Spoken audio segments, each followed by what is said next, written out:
what is the primary objective of this trip from Beijing's perspective? And how does this tour reflect China's broader strategy to counter U.S. trade policies and also maintain influence in Southeast Asia?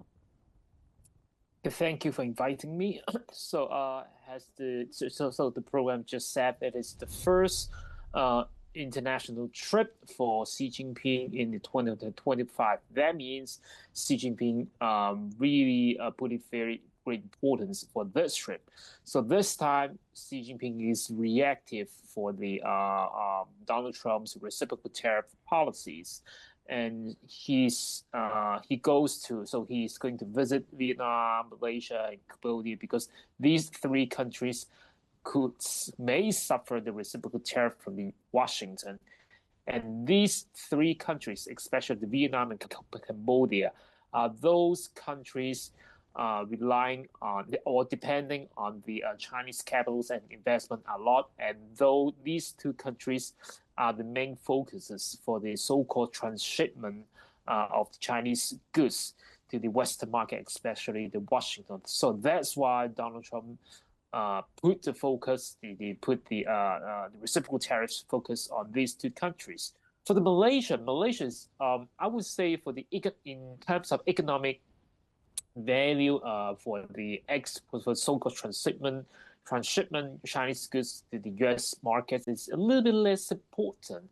But I would say Malaysia could be used for the Xi Jinping as an example because Malaysia and rather than Cambodia because he is a stern Chinese ally but because of the scale of the economy is relatively small. But Malaysia is relatively much bigger than Cambodia, and also for this country, politically, it is more reliant on more stick to the stance of China. So Malaysia is now picked by Xi Jinping to show that China really emphasize its relations with the China and the ASEAN relations, and so this is the reason why Xi Jinping come quickly to visit these three countries to try to ensure the ties between the China and the ASEAN. Mr. Zomondo, from a U.S. security perspective, how significant is Xi Jinping's tour through Southeast Asia, especially amid the ongoing trade tensions? And how do you assess the U.S. strategy in Southeast Asia? Well, I think that the U.S. is looking at this as kind of like a chess match. Xi Jinping is in Southeast Asia because President Trump has been trying to court Vietnam, which has a long history of antipathy toward Beijing, into the American sphere, including offering relief from tariffs and working to build stronger security and economic ties. And if Vietnam, ironically, ends up in the American sphere, that's a real threat problem for China, which has been building its relations in, as you said, Cambodia, Indonesia, Malaysia, and Singapore, and the rest of Southeast Asia. Okay, I see your perspective. Back again to you, Mr. Benny. Now, there has been a growing narrative that China's economic ties mask deeper strategic tensions. How do countries, in your opinion, like Vietnam and Malaysia, view China's long-term presence in the region? Okay, in over, I could say, 3 or 4 decades, so Southeast Asia, economically, Southeast Asia relies on China, but for politically or the military, they ask for the help from the Washington.